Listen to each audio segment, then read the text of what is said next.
Abusuafo me ma obi biara ache. Megide se Nyankopɔn adom obiara ho ye. Meda obiara nso ase e wo sɛdeɛ mo share video si na mo share na mo subscribe e wo YouTube. Me pacho me YouTube name eye Rhoda Owusu. Me pacho wo YouTube na wo Rhoda Owusu a me wo ho messages ni bi wo ho na tie na share e fama wo namfofo. Me YouTube name Rhoda Owusu. Uba messages ni bi ebeba.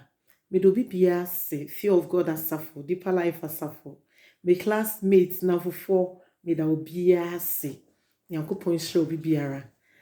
Me chia Bishop Mensa, the founder of Fear of God, Ma Sarah, me ho kani Ma Sarah Mensa, Nyankopon hire obi biara. Me ho kani Kwadwo Owusu me chia obia me ma. Erade hire obi biara. Ye bebo mpaye na ene chairman Corneliano NPP chairman me chia pa me facho ye bebo mpaye na yeti Erade asem a ene wo de mayen ye da wasi Nyankopon ewo ene den soso ne waye de amayen Erade anopai obekire ye wasem me mpaye boni se Erade obetew me ho watew ma no ho na wasem abeye nhira e de ama wabode me da wasi sanse de bia wo ye mayen o Yesu Kristo di mu na me bɔ mpaye amen odofo ene yasem no yato ne din se enkabo mu a ehia Erade odofo nkabo bi mu ho no mu a emfa enije emre Erade ehia Erade na yebehwe yasem no yen quotation every asomafo enwoma etire baako ni mu dumiensa eni dunai na mepese mekan edunai no na yenum nyina de akomakro na pamucho na yenum nyina de akomakro kura mpaebo mu ara wone ma no ne Maria Yesu ne na ne nuanom mpaebo mu akomakro mu yede akomakro ekọ Erade nim ewo mpaebo mu na wo kan toa so a abro mo de akomakro Erade nim no onkonkron eba won so ema ede enmonyam ebre Erade yenum nyina ede akomakro odofo yede akomakro eye niema bebrebe ena yede enkabom enso because se mo kabom na munkuta akomakro a muntimi enye hwe me pacho enkabom bi wo hono ma emfen monyam mre Erade ehia Erade ye behwe asem no me pese me kiremu ewo ema wo hunu se enkabom bi wo hono ma emfen monyam emre Erade me pacho ye behwe Genesis Mose nwoma edikan etire du baako ni mu baako ene enan ni mu baako yimu baako kopem enan na mekan enan no emre nti ena wo ka se wie moma yen chichiri kuro na yen to abantententen a natifi bedru soro na yen fanyi din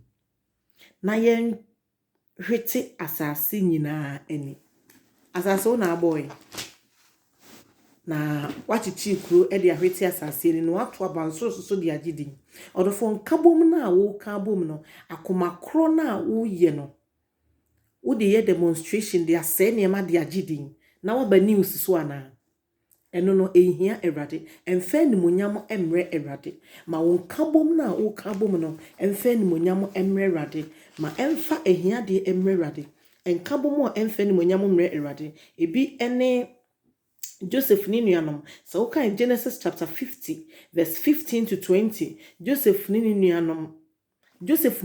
ekabom na omoton Joseph na san kabom omo ye no amfa ni monyam amre Erade omo san twachiri kotwa ntro de kire omo papa se Joseph na wawu na nso na Joseph otiase afei ekowi ase no omo san ekokoto omo nuanom odofo se nipa bi pam no mo sori tia wa emane ha wate eya anu odene enso mane ha wo bebre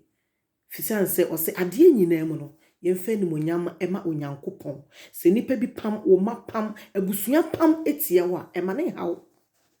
fa wasɛm nyina ma Awurade Joseph nuanom pam ɔmo ton Joseph fa ne yɛm na nso kɔ wi ase no enam de no onyankopɔn ahyehya to ma Joseph nti no Joseph eba bɛyɛ otitiriw ema onuanom ebe koto no enti ne se enipa bi sɔre tia epam sɔre tia wa fa wasɛm ma Awurade yɛhwɛ Malakai etie mienu ne yimu du miensa ekasa fa awade ho sɛ awade yɛbɛka bomu ɛwɔ awade mu ɔdɔfo sɛ wo ne wo kunu te hɔ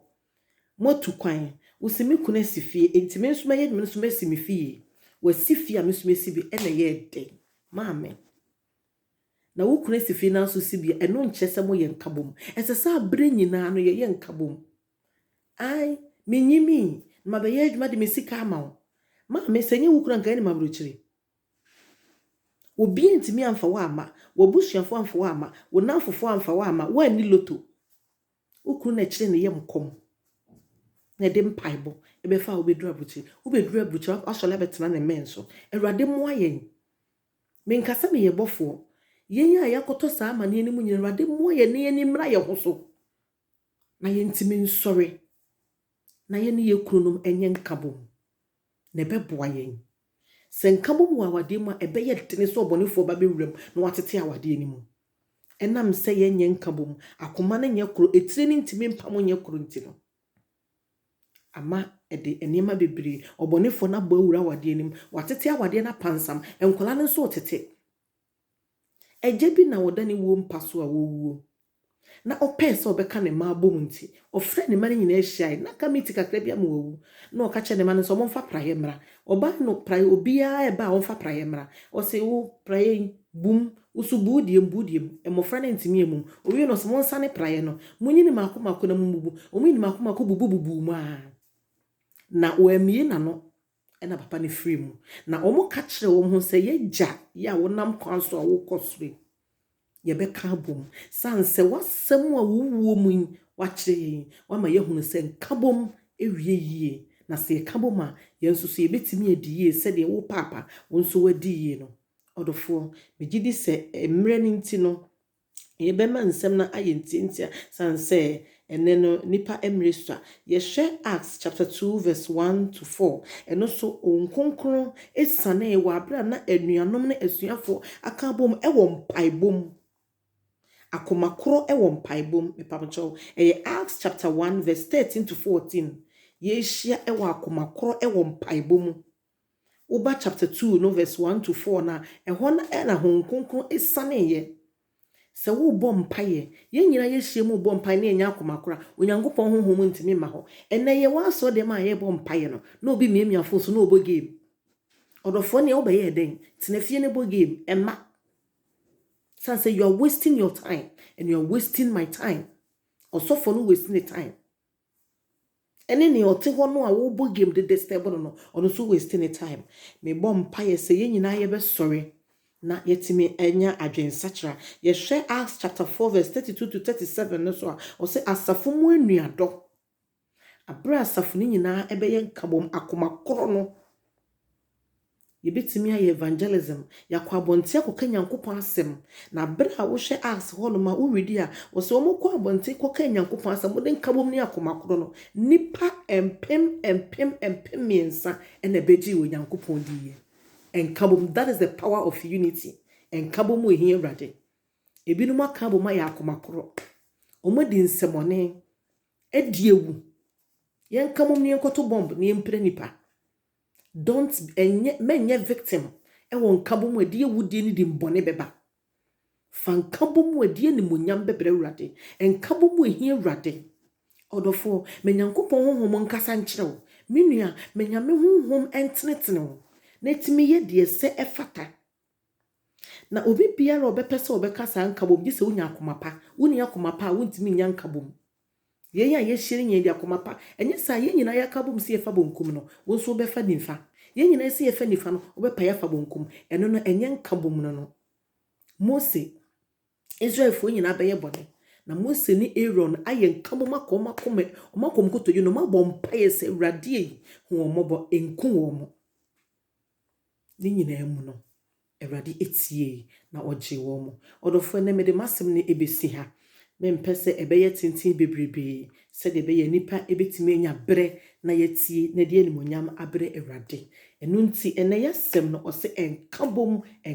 a ehia Awurade ma wo nkabom a wo ye na ehia Awurade wa wade mu nkabom no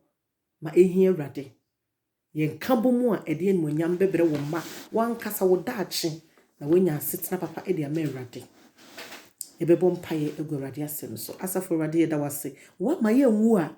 yeda wase wa ma de pachi a yema wawo amobiem woni wa ye de ama ye yeda wase otumfo nyankopon